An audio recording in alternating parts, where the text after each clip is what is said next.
Hey, what's going on, guys? The regionals in LA wrapped up, and shout out to WabbleTCG and everybody behind the scenes putting this together, because we got some games that we can actually break down from the live stream that they did. If you guys want to check out the full live stream, I'll have a link in the description. And yeah, I just wanted to make a video, maybe do another one on another game, just breaking down some of the games that I saw, and yeah, just going over the matchup and showing the gameplay. So yeah, if you guys enjoy, drop a like and subscribe, all that good stuff to let me know, and let's dive into it. But yeah, diving into the matchup here, we had a Red Kenshin deck versus the Purple Hajime Kenshin deck. It was actually a pretty interesting matchup to watch here, starting out with the fact that Purple actually won the dice roll, so they got to choose who was going first and second, and I believe this is really important when it comes to the Red Kenshin matchup, just because if you're playing the right deck, taking first away from Red Kenshin, I believe, is honestly one of the best plays, while going first and second isn't going to be the most game-changing thing. I think Red Kenshin always wants to go first and takes a big advantage going first.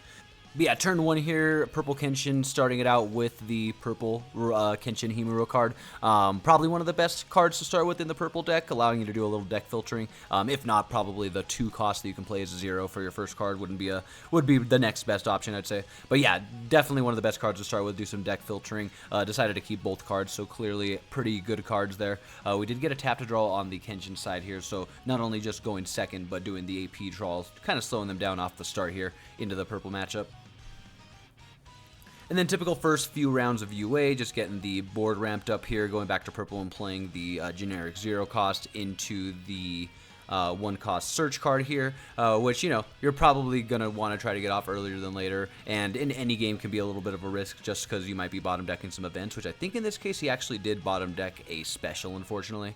But getting hopefully the double energy generator that I needed sooner than later. But the fact that you're only searching 3 with those is pretty nice, so that you're hopefully not bottom decking too much good stuff. But yeah, grabs the Kenshin double energy generator, trashes the 2 action point Kenshin, which can be a great card to have, but can definitely, if you don't want to see too many of those too early, for sure, because he's a 4 cost and he's 2 action points. So, and you also want to make sure you got the Hajimes to take advantage of for the free play in your hand if you are going to play him. But yeah, then it goes back to Red Kenshin, and luckily they did get that 0 cost, because I believe they would have bricked here potentially if they didn't get the 0, so that was really big to see into the 1 cost search. And I would say, you know, same situation, but in this case he was actually pulling out a raid, so I'd say he probably got a better 1-drop search off here than Purple Hajime. But again, if he needed the double energy, it is what it is. Yeah, I did see a raid, and I believe a special go to the bottom though, so... and then let's see, Karu going to the trash. It looks like he's got plenty of different Karus in his hand, so that's a great trash to have at that time. Love that we can actually see their hands too. This cam setup was so good. And then yeah, just getting the Karu set up for next turn. Unfortunately, you probably want to try to save those for the active main, because you have to use it the turn you play her to protect a Kenshin. But obviously in some cases you just want to get her on the board ASAP to get the energy generation going. But yeah, we saw in a few games throughout the core TCG tournament where the Karu protection definitely came in clutch for sure. And then we got Purple going with the push up here with the Kenshin. Definitely a deck where you're able to get a lot of bodies onto the front line and kind of just keep going like the Weenie Rush while you sort of board push here. It doesn't have too many of the key cards here, like the double energy gen Hajime push-up card would have been great to have right here. Get those early game push-ups, but he does have the raid search, which explains why he didn't grab that raid earlier. I believe he already had this in hand. And this raid search is so good. He can't be blocked by 2Ks. He's a nullify impact. You search the top 5 for all the searches, or the Hajimes, the Kenshins, or I think Sanosuke is the last character that you can grab. There's only a couple of his card. But there's no trash for this raid search, which is fantastic for sure. One of the best parts about him.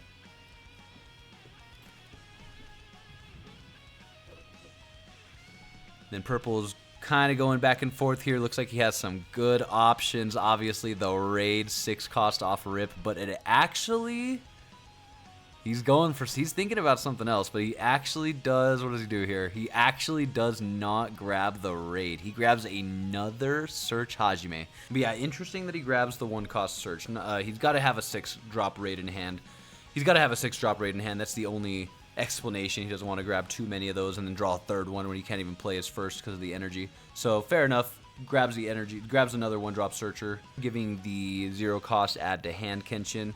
And the second swing, just a no trigger 0. Probably like the only no trigger in the Kenshin deck, unless you run that one event card that you can trash to draw with a Kenshin ability.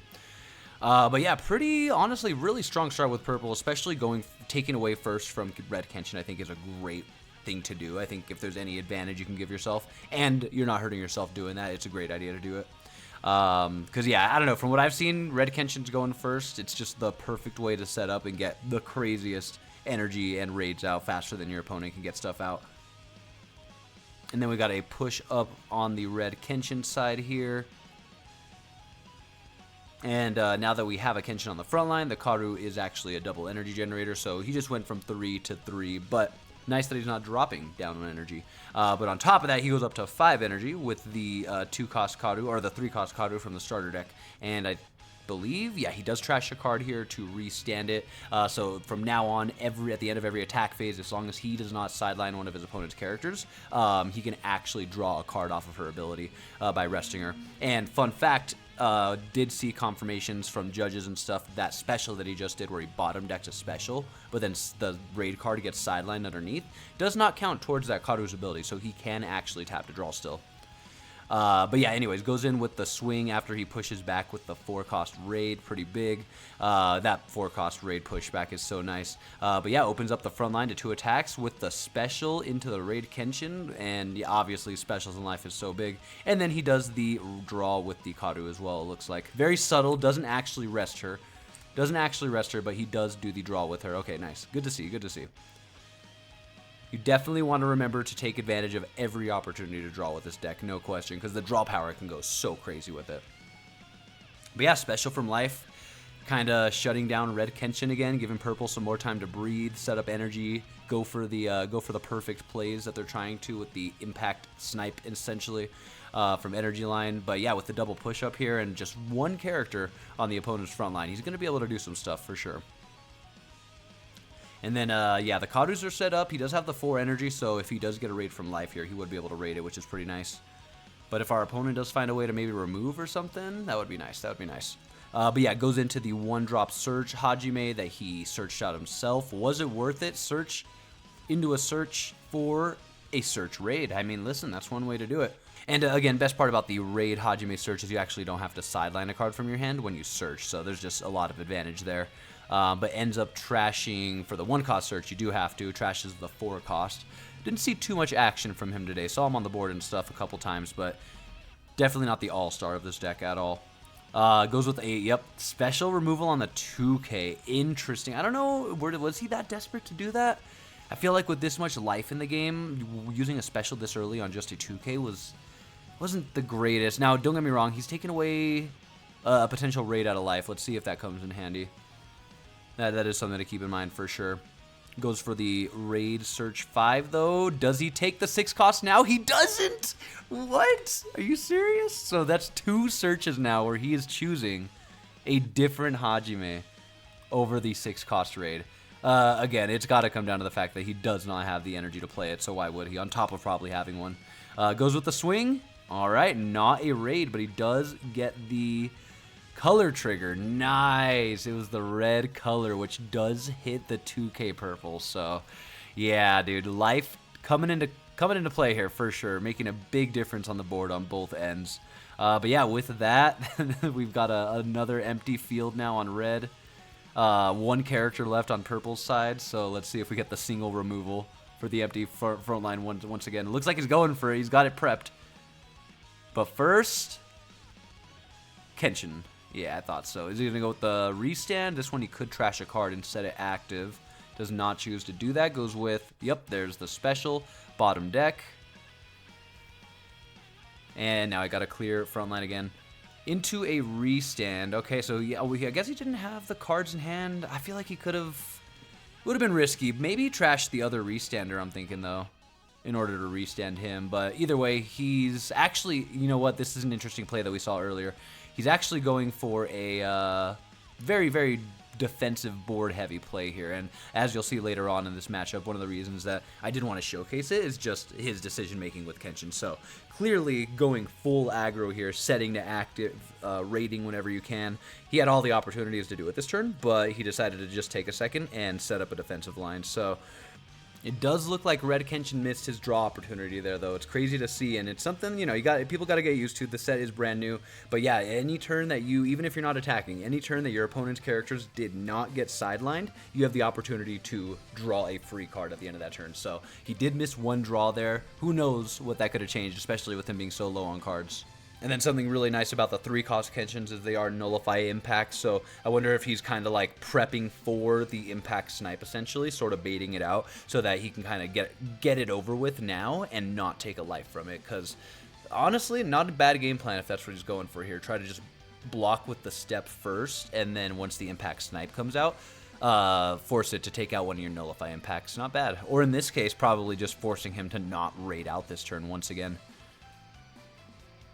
But yeah, Purple debating what to do here.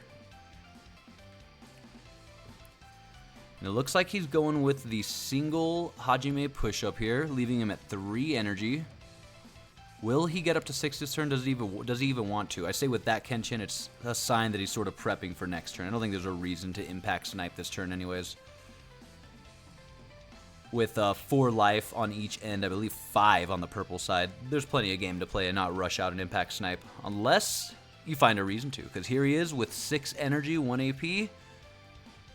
It's finally time. I'm wrong, folks. He goes with the impact snipe. Yeah, I think Red Kenshin just read this so smart, dude. He had a feeling it was coming, so he went with the nullifies. Now, unfortunately, he did have the non-nullifier. Maybe he should have just left him on the back line, honestly. Honestly, he had plenty of life to spare. There was no way Purple Hajime was taking 4 life that turn. Maybe just leave him on the back line. Leave the nullify impacts on the front line, because I imagine that was his game plan with that turn. But yeah, now Red Kenshin has got a really, really nice setup here. There is one open energy line spot for Purple Kenshin if they want to block and get pushed back. But I think I see a special in Red Kenshin's hand here, so I think it's safe to say the purple raid is gone. 1 card in Purple's hand, dude. Yeah, this is probably, I think at this rate, you might be surprised, but I think with this much life, you might be surprised. I think it's going to Red Kenshin here. He just has such a good board setup to really, really set up a win. But yeah, starting it off with the special bottom decking the Hajime, clearing up most of his front line here. Then he goes with the 1-cost search Kenshin, and considering he has 1 card in hand, no opportunity to really take anything good there.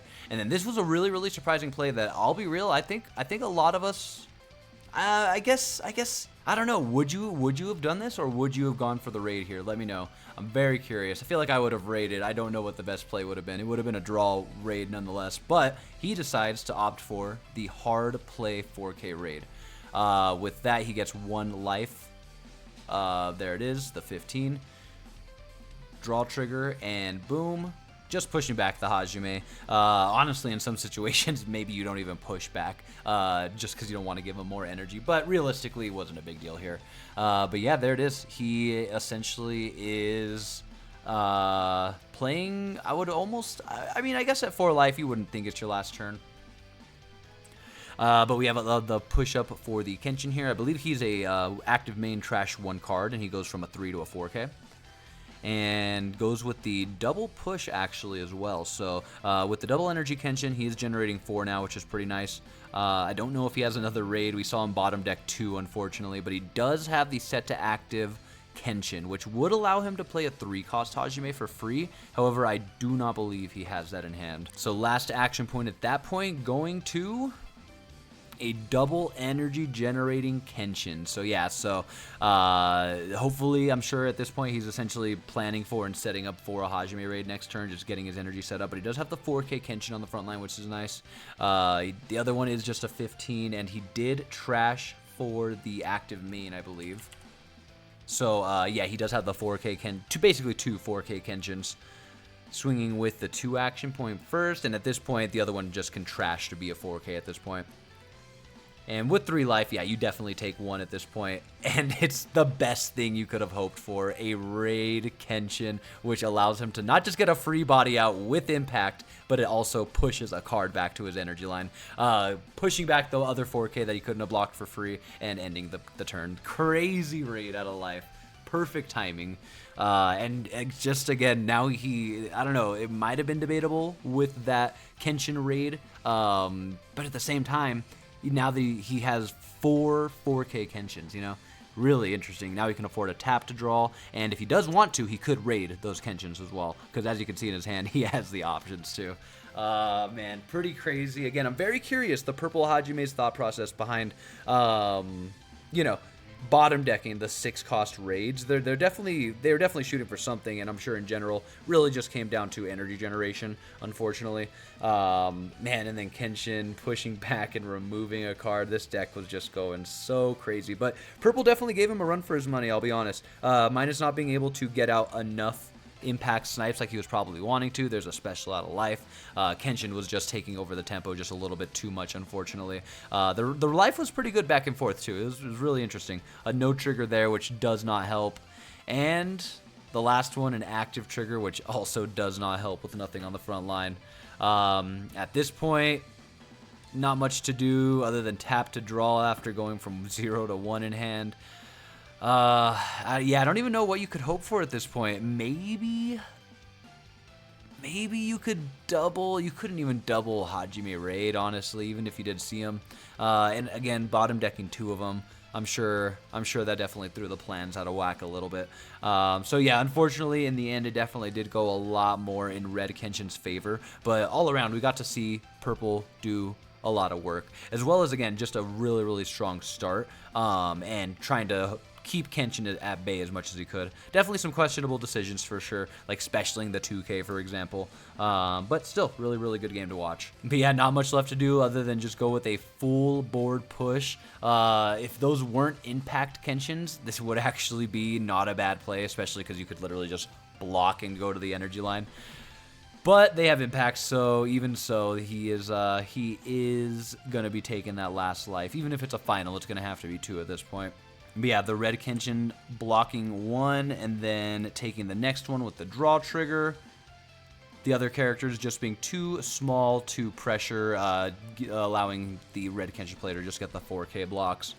And then, yeah, at this point, I mean, impacts just win it, but, you know, you got to plan for a double final because you literally never know in this game. You literally never know. So he goes with the 0-cost Kenshin into the double attack Kenshin. So overkill. But just in case, you never know, with the draw when played. And then the stream actually, like, glitched out for a second here, but I'm sure you can imagine what happened with 2 impacts, even if it was a back-to-back final. I mean, that's what it would have had to been, and did not look like that was the case. So, yeah, really, really fun game to watch. Shout out to both of the players, Terilperil and Sutekh. Really, really fun game to watch. And yeah, hopefully you guys got to see and learn some things from the Purple and Red Kenshin gameplay here. Because, man, the Red Kenshin deck, it's so gross, dude. Even when you feel like you're gaining the tempo and taking advantage of the field, and you've got a game plan going, you're struggling, but you're seeing a little bit of what you want. Red Kenshin just sees everything at once, and it's over. It's so nuts. Those raids are so strong.